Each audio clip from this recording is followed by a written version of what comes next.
What's your Catholic drive time? With Joe McLean and Emily Alcaraz. Is Bishop Joseph Strickland of the Bishop of Tyler in East Texas. Good morning to you, Bishop. Good morning, Joe. It's good to have you on. Thank you for your time. We're very grateful to you. Before we jump into the very difficult conversation of vaccines, how was Christmas Day for you anyway, with particular masses? How many did you say? The three masses, and were you worn out afterwards? What was your day like? Well, it was good, and I had children's mass and midnight mass, and good crowds, and people seem to really appreciate being able to come to mass and to celebrate Christmas at the heart of what Christmas is, the birth of the Son of God. Amen. Praise be to Jesus for that. Well, a difficult conversation today, as usual, and I know you've been very outspoken, but I think necessarily so, on the vaccine issue. 2020 has been such a difficult year for so many of us, many people suffering with the COVID, and this vaccine supposedly is supposed to bring relief, but I see it as bringing more trouble. What is your opinion on the vaccine issue, and how do we as Catholics begin to approach this? Well, certainly, Joe, you're probably aware that my opinion is very much in the minority, but sometimes that's the way it is. But the main issue with the vaccines that are presently available is that they, in some way, involved using aborted children, unborn children that died before they could be born, were killed.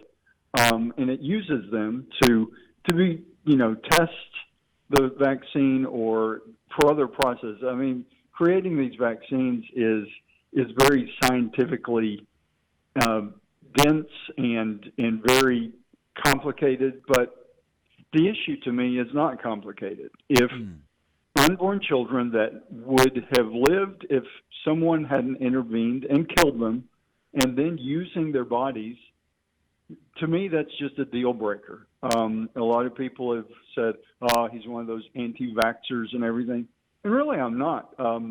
Certainly, vaccines have done a lot of good through human history since they began to be developed. But any vaccine that uses one human to help another human, a utilitarian approach like that, I just can't accept. What I've told my diocese is that I can't in good conscience accept a vaccine that is produced in what I consider an immoral way, tainted with abortion. I'm not dictating that to anyone, because we need to form our consciences and we need to make those moral judgments as each individual given free will by God. But that, I think, as a shepherd, I do need to let people know what my reasoning is, and I encourage people, and what's disappointing to me, 15 years ago, the Vatican said we should really work and be vigorous about seeking moral vaccines. But they said at that time, well, it's okay. Yeah, you can use these immorally created, but be very, really get on the bandwagon of changing things and demanding morally developed vaccines. Basically, nothing happened. It's just sort of human nature. Okay, we got permission. They said it's okay.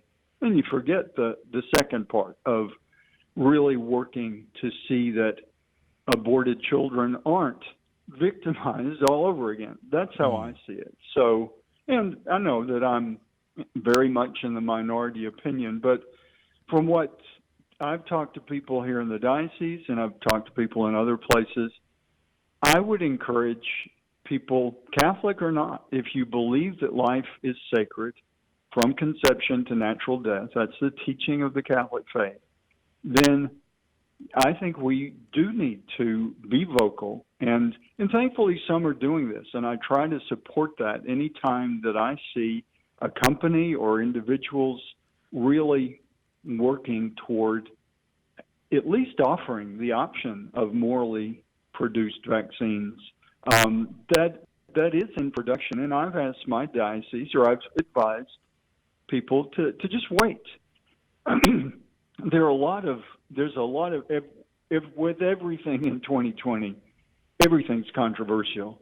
Even having a phone call, I guess, is controversial. It just everything is surrounded in controversy, and that's certainly the case with these vaccines.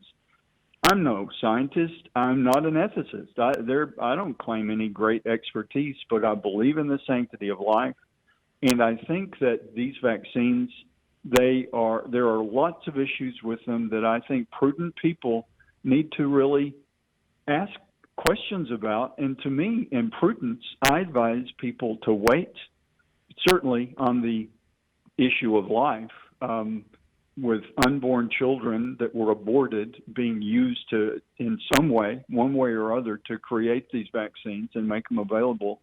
I say no. And I encourage others to really seriously think about that.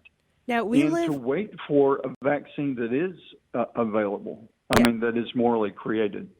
We live in a culture and a society now that sees nothing wrong with using murdered children for science. And so we as Catholics have to be the ones who are going to stand up and demand the ethical vaccine. And you've stressed this. We had Dr. Stacy Trasancos on, and she stressed this as well. Bishop, could you tell us about the petition that you have on your website, St. Philip's Institute? Yes, it's we started that back, I guess, early fall, late summer, because in that time they were beginning to talk about a COVID vaccine, but we already have many vaccines that are used, and some are mandated that to be used, even by Catholics sometimes, that are immorally produced, and it's very scientifically verifiable. I think a lot of people see this as fake news or conspiracy theories.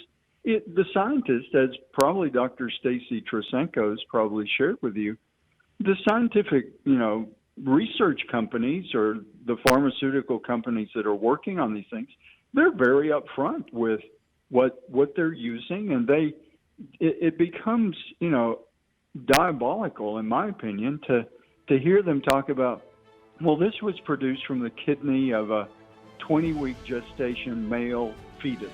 Bishop, forgive me. I'm going to have to ask you to hold that thought, Bishop. We have to take a break, short break, and we'll come back. We'll let you finish what you were saying there. I apologize for interrupting, but don't go anywhere. Catholic Drive Time is going to come back after this break and continue our conversation with Joseph Strickland of the Diocese of Tyler in East Texas about the vaccines. Bishop, I'm sorry we had to interrupt you before we went to break. You were saying? Well, just that I encourage people to wait for a morally produced vaccine. And I really think, as with many issues, especially when they come to life issues, it's really bigger than even this moment and the questions about the vaccine. And a real concern that I have, if we really believe that in what we teach and what the Church has taught for centuries, that from conception to natural death, that is sacred life. It is a gift from God, and it is murder to take that life in any stage along the way. I really think we lose a lot of moral ground in buckling, in my opinion, to these immorally produced vaccines, because down the road, when we're dealing with other topics, the continuing question of abortion, I can hear people that are advocates for abortion, and as we know, those voices are very powerful and very loud throughout the world today, really, and certainly in this country. I think we undermine our argument that life is sacred from conception to natural death, and they will be able to point at this and say, well, like everybody else, you use these vaccines that were produced with aborted children, so you don't seem to really think that life is sacred. And I guess that's my question. If we believe life is sacred from the moment of conception until the natural death of that person, and a life was taken in abortion, at what point is it after 10 years, okay, sacredness is gone, it expired. At one point does it cease to be a sacred life? And that seems to be built into the rationale that, oh, well, it was long enough ago, which actually I don't think that's accurate. I think that from what I've seen, the use of unborn children that have been murdered, and I think that's the word to use, but the use of these children, utilitarian is a word that comes to mind, but the use of these children is not something that just happened 50 years ago. My argument would be, even if it was, even if we could actually scientifically verify that since from 50 years ago till now, the last time an aborted child was used was 50 years ago, I still say, okay, at one point did that little girl or little boy, at one point did their life cease to be sacred? 50 years is the expiration date for sanctity of life. It just doesn't make sense to me if we really believe that life is sacred.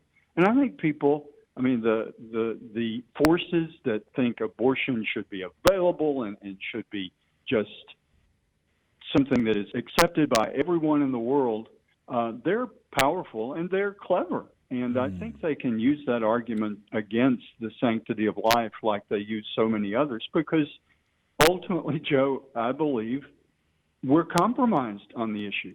We are not consistently saying every life is sacred, and that little boy or girl that was used, they should have received a name, and they should have received a sacred burial, even if they, after they were murdered, if a just society would say that child deserves a burial as a child of God. Instead, they're chopped up for utilitarian uses for making vaccines or other things. And so I really think we're compromised on it, and that compromise, it undermines our ability to really stand and say, we do believe that this is a sacred life, and we have to quit butchering them. Your Excellency. Those are strong words, but that's what I believe. Absolutely, Your Excellency. Thank you very much for such a clear voice in the time of so much confusion. I do think that we look at the issue and we are, like you said, we're ceding so much ground. And I think a lot of the problem becomes, like, people compare this to like using research done in the Holocaust. But I think what's failed to be seen is that the horrors of abortion are happening right now on our doorsteps. And it's not something in the distant past. It's something that's a reality today. And it's not simply, it's not just the horror of testing on aborted babies. It's also a constant medical community. The entire medical community is currently using aborted babies in research, not just vaccines, but in entire medical communities using it in all sorts of fields. 5 minutes. Well, and I agree, Joe. I think you mentioned the Holocaust. This is an ongoing Holocaust. It's continuing as we speak throughout the world. I just heard Argentina just this morning on your news. Argentina legalized abortion, and it's the largest South American country to do so. We've had it legal for most of our lifetime. So we are compromised, and as long as we allow that compromise, I don't think to me, as I look at this in the sweep of history, it illustrates to me why we haven't really made huge progress in the sanctity of life issue, because we're compromised on it. And it's sort of like we're good at turning a blind eye to the real issues that exist. And as long as we do that, I don't think we're going to make much progress. And to me, it is really the issue of our time. I mean, we just had this very tumultuous election, and we've talked about that. And people say, oh, well, Strickland's just a one-issue man. I think it's more than just an issue. It is a fundamental foundation for any sanctity of life. And we're already seeing that the elderly, those who are vulnerable on the other end of life, those who are handicapped, those who are weak and poor and elderly, they are threatened as well by modern society. I know there's one official that said his belief is that 75 is about as long as any human should live. There are a lot of people in leadership in this nation that are very powerful, that are older than 75. But Joe according to Biden this being man, among them. according to this man, he said 75 is long enough. So I guess he would advocate that we just start eliminating anyone over 75. And, I mean, he didn't go that far, but it's the connotation of saying, I think 75 years is enough. And he started talking about how, they use words like quality of life. And the quality of life physically may deteriorate a bit after 75 or before. But if we remember we're body, mind, and spirit, then a lot of times those years are where people become wise and become stronger spiritually. I mean, a lot of our churches for years, and probably for much of history, when people get to be 75 years old, they tend to be looking much more to God than they did when they were 25. Yes. That's just a human reality. And so this man advocating that we get rid of those most wise spiritual people, and even if they aren't, even if they don't believe in God, we believe they're sacred until they naturally die. And Your Excellency, to I hate start to talking interrupt. about that, it's just go ahead. I apologize, but we only have about 2 minutes left before we have to say goodbye. And I wanted to ask you really quickly about the charity issue. We're seeing a lot of virtue signaling and virtue shaming going on social media, that if you don't get this vaccine, you are not charitable. And I think that is wrong personally. We're seeing Spain tracking people who do not take the vaccine so they can share it with others. And Canada and the UK and New York State, for instance, requiring vaccines and not being able to have access to public spaces if you don't get them. With about a minute and a half left to go, Bishop, what would you say about the virtue signaling and the shaming of people who say, I don't want to get a vaccine tainted with abortion cells in any way, shape, or form, testing, development, or otherwise? What say you? Well, About a minute to go. I would just flip it back on them and say, shame on you for not caring about that vulnerable child and not doing everything you could to protect that life. Why is one life more sacred than another? And that's basically what they're saying. If you manage to be born and you're on the planet, then you're sacred, and your virtue is to do everything you can to care for those people. Yes, every life is sacred, but we can't use one life to protect another. So I would just turn it around and say that, talk to the unborn children who never got a voice and never had a chance to even live. Amen. All right. Praise be to Jesus. We're out of time. God is so very good. Bishop Joseph Strickland, or the Bishop of Tyler in East Texas. God love you and God bless you. Thank you for being our guest today. Thanks, Joe. God bless. Thank you for joining us on Your Catholic Drive Time, where it is our pleasure to keep you informed and inspired. Join us Monday through Friday at the same time, right here on your favorite Catholic radio station. Don't forget to connect with us. Just go to facebook.com/Catholic Drive Time. Again, that's facebook.com/Catholic Drive Time. Be sure to share more than just us today. Share Jesus with everyone you meet. Bye now, and God love you.